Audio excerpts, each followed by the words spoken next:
Hey guys, this is Daniel. This is episode 2 of the Screen Repair Business Academy show, where I am showing how I am a guinea pig, oink oink, to showing you what it's like to run a repair shop from the inside. I'm going to show you the ups and downs of running a repair shop so that I can convince you you can do it. Here's what I had on my plate today. So we're going to talk for just a few minutes about handling repairs that scare you, because repair is a confidence game. And here's what I mean.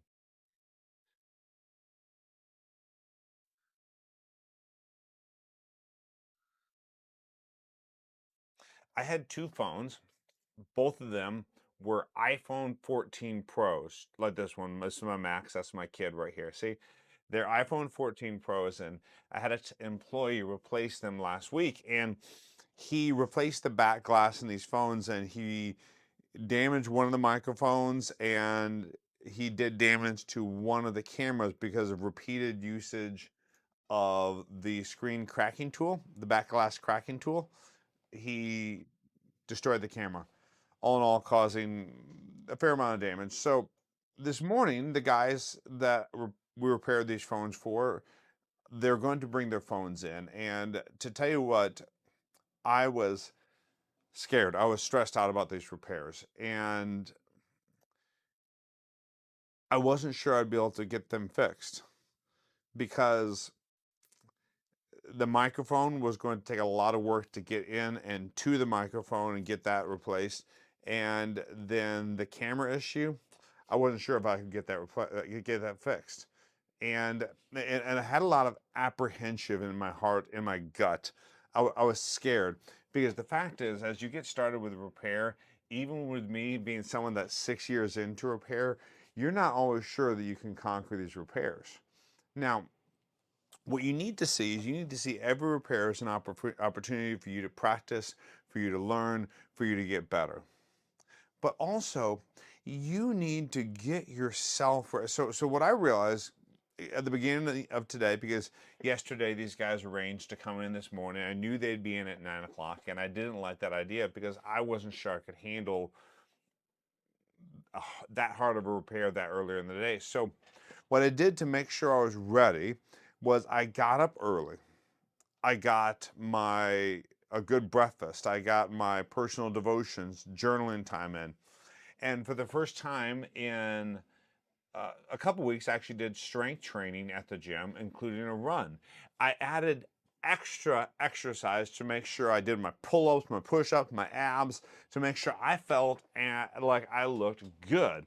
And then I hurried and went out of my way to make sure I got my shower done earlier than normal. Because to be honest, sometimes my morning drags on and I don't shower until like 9:30. And I got my shower done. And I got my teeth brushed. And I don't always, to be honest, I don't always brush my teeth in the morning. And I know that sounds terrible, but what I did is I put the pieces into place earlier in the morning to make sure by the time that these repairs showed up, I felt like a kick butt repair tech. I felt like I'm in shape more than I have been in a while.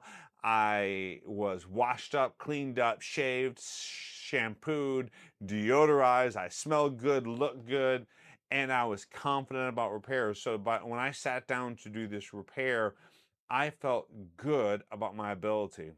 But then also what I did is I made sure I was absolutely focused, because sometimes you can do repairs, and I actually legit watch TV shows while I'm doing repairs.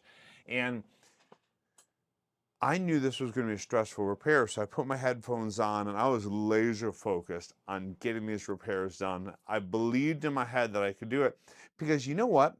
Even if you're new to repair, you can do a lot of different repairs. Now, there's some repairs that are going to be out of your skill level. Behind me on the table back there is a micro soldering station. I'm still figuring out how to do micro soldering of HDMI ports and iPad ports. They're still beyond me. It's still a skill level that's higher than what I can do. There's always going to be a sense where we're learning. And yes, there's got to be things we got to accept that there's going to be repairs that are beyond us, and be humble about it, and be willing to look for look for help. And honestly, we need to stay honest. And I've had to learn that I need to stay honest about the things I can and can't do. I can't do iPad ports yet, and I need to keep practicing that. But I know from this morning, in terms of cleaning out a camera, I can do that. I can look in to an iPhone, check the camera. Replacing a microphone, I can replace the microphone on a phone. Those are the two issues that needed to be checked out this morning on the iPhone 14 Pros. So by the time these guys got here, I felt good, I looked good, and I was ready to handle the repairs. Now, to be honest, by the time I got done going through the repairs, I realized A, we hadn't actually ordered the right microphone for the iPhone 14 Pro, so we're gonna have to order this to come in tomorrow. B, the camera was actually damaged beyond repair on the iPhone 14 Pro. We can't fix this. And that's stressful. I hate that. What I hate that. But by taking the time, get myself mentally and physically ready, taking the time to slowly open up both the iPhones, I saw it as a learning experience. I saw it as an experience for me to learn a skill that I can pass on to my text, to how to carefully open up the iPhone 14 Pro without damaging the screen. But I discovered that both we needed to order the microphone, so I got online and I ordered the right microphone. And then we needed to replace the cameras. And no, at first I was really nervous because these iPhone cameras, you can't just they can't be replaced by third-party repair shops. And so at first I thought I was going to be sending it into Apple and having to eat a $300, $400 repair cost. But then I got to thinking, because I was in the right frame of mind, because I was solving problems, because I felt good and I looked good, I was like, I can solve this. And I got to think, okay, wait a second, Apple has a self-service repair business going on now. And so I got on Apple. I was able to find these camera modules that you can get. And yeah, you have to go back and get them configured. But I was able to find that we could replace them for the customer for like $200. Now, again, it stinks to high heaven that I'm having to do this because of damage we did to the customer's cameras. But it's a solution for $200, and if we return the camera module, we're going to get it done for $166. Now, it's not a great solution, but because I found out online that we can replace this, we're going to be able to get this camera fixed for $200. I'm going to be able to fix the microphone for another $5 to buy that little tiny microphone part. And yes, it will be more labor on my part, but because I was also thinking proactively, I was in a good frame of mind. I took time to record exactly what it takes to disassemble the iPhone 14 Pro and get in to work on that camera.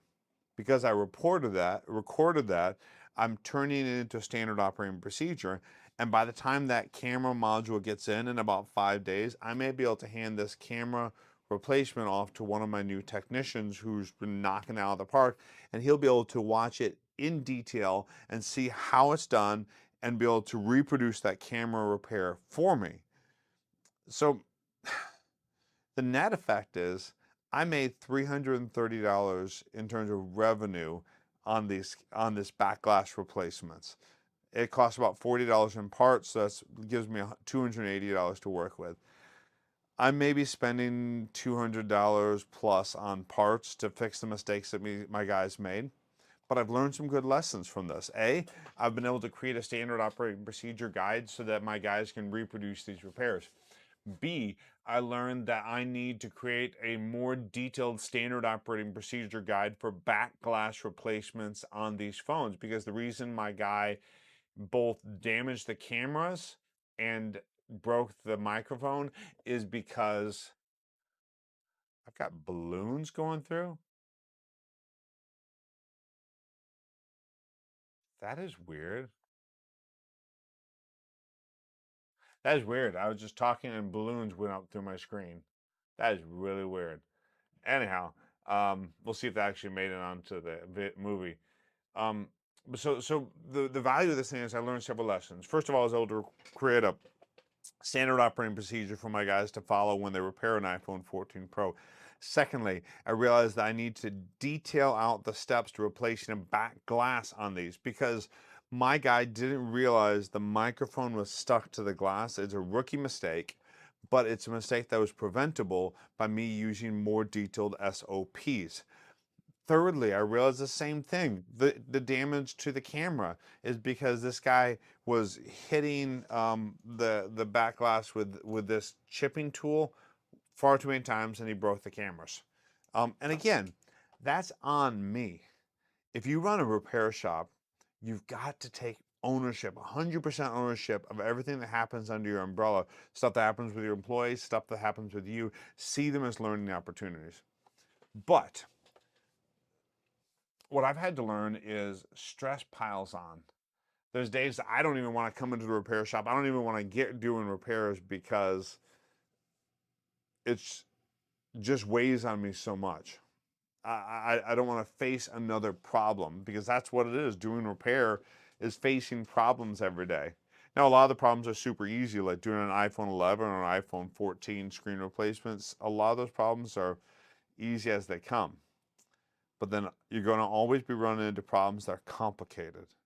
And the way you get yourself ready, the way you're prepared to face those problems every day is, first of all, you're always looking at problems as learning experiences. And secondly, you're constantly preparing yourself first each day, getting yourself in the right mind frame, getting yourself at peace, getting yourself in good physical shape, eating good food, sleeping well, so that you're ready to handle the stress of work every day in a healthy manner. And if you do that, you'll be able to see every problem as a learning opportunity. And that's what I'm learning to do. Um, and I don't always get this right, but today I think I did.